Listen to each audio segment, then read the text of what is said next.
All right, y'all. A few months ago, I made a video about this front privacy hedge project that I've been working on. In that video, I thinned out some pine trees, two of them, and I used that biomass to build up a little berm here. And it's been a few months since that video, and I realized I haven't really made an update about it, so I figured I'd do that right now. But you can see here, the original plan was to thin out this one and this one as well.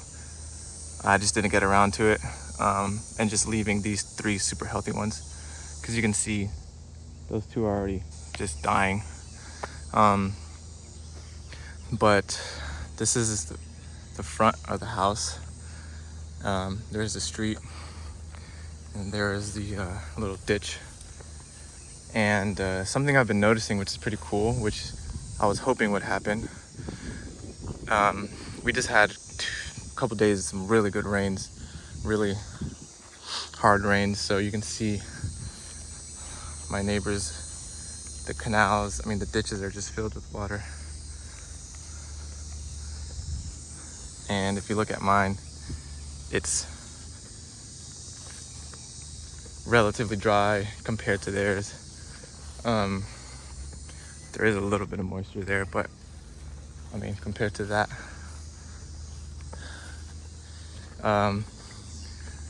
So what I did was, and like I said in that last video, you can see I cut down the two pine trees and I made like a little swale here and filled that swale with the pine logs and all the pine organic matter.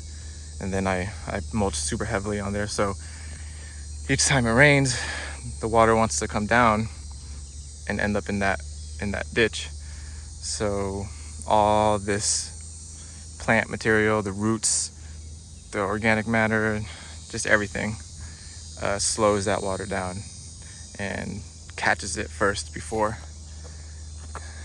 it ends up here. So we're really utilizing this little ditch area for moisture retention, so that I don't have to irrigate as much. And truth be told, I haven't irrigated this, I don't think, much at all, other than maybe when the bananas first went in. But yeah, still sort of following the Syntropic theory. I got all the different layers going on, and most of my beds on the backyard are north-south, but this one's actually east-west. So you kind of have, when you do beds east-west, you sort of have to take into account that that's south,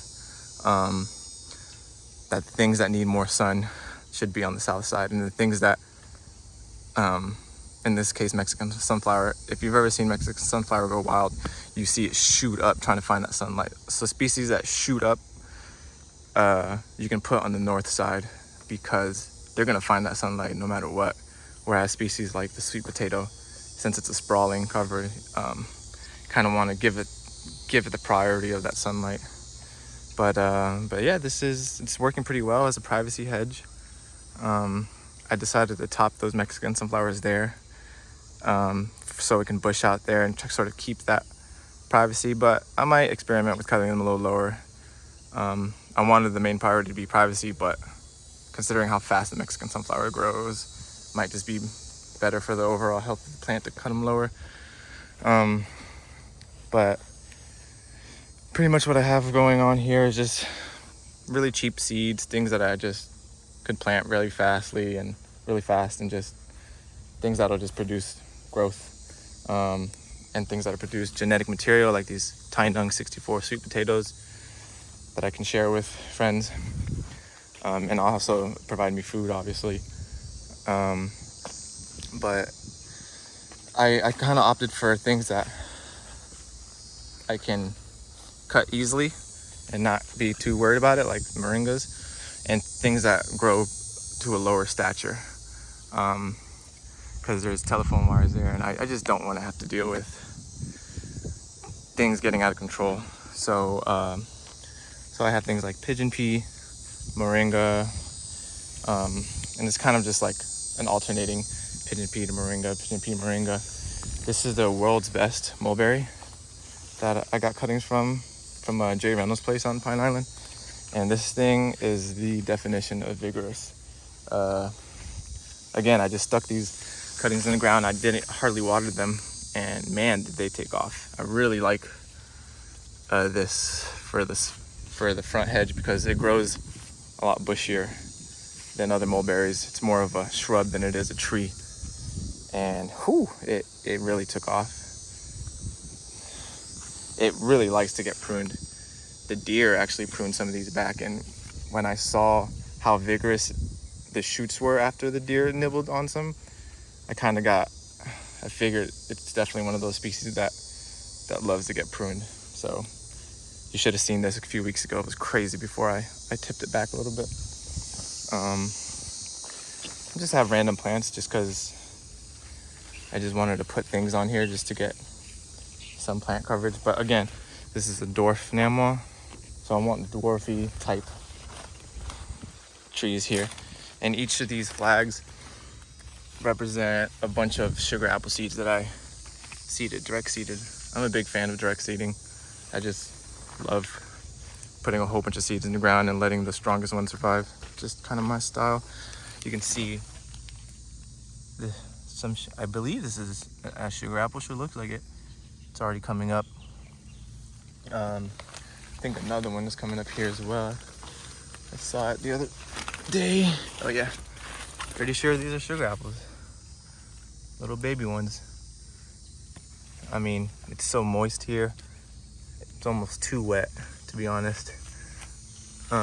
So let's hope that the sugar apples have a nice little home, because sugar apple is another one that you can sort of keep at a lower stature.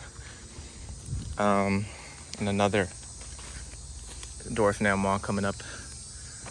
But yeah, it's working out really well, and I'm going to expand. I'm going to do probably another bed here. Maybe this dry season, this winter, I'll knock the other 2 trees back and continue it. But all in all, I've really been liking the results of this front hedge project, both for privacy and for water retention. Really is doing a good job sort of stopping that water and absorbing it all before it ends up here. So yeah, that's about it. Can't wait to see the front hedge project develop some more. I really enjoy coming out here when I walk my dog and stuff. So that's about it.